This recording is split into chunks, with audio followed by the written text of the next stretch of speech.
Everything has a beginning. And the beginning of the opportunity that is going to be revealed today starts here. When a plane arrives in the Canary Islands, it arrives somewhere unique. Because in the east of the Atlantic Ocean and 7 hours from New York and Moscow, 6 from Stockholm or Helsinki, 5 from Berlin or Warsaw, and only 4 from London or Paris, we find 7 beautiful islands belonging to Spain and the European Union, with something that makes them really interesting for launching new routes: the best climate in the world. An average temperature of 22 degrees Celsius practically the whole year round, without fluctuation between summer and winter. This exceptional climate guarantees passengers all year round.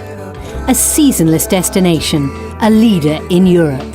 Connected by direct flights to more than 150 airports around the world, with new markets being added continually. In 2016, the Canary Islands were visited by 15 million tourists. Or in other words, more than 1 million tourists every month. And let's not forget the annual 2 million cruise goers, and the more than 2 million Canary Island residents, who were also a potential audience for airline companies.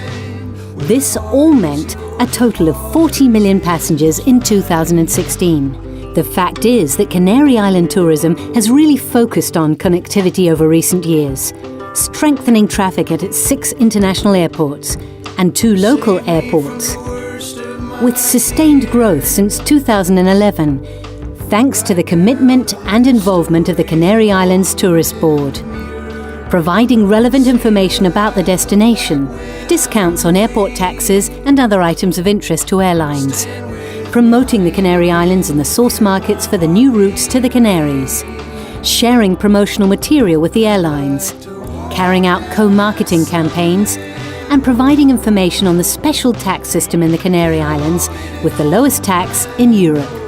This growth has also been made possible thanks to the Flight Development Fund, a program approved by the European Commission that provides financial support to the launch of new direct scheduled flights to the Canary Islands. And that is just the beginning, because more than 75% of visitors who discover the Canary Islands repeat the experience and come back time and again. Welcome to the Canary Islands. A great opportunity from the end to the beginning.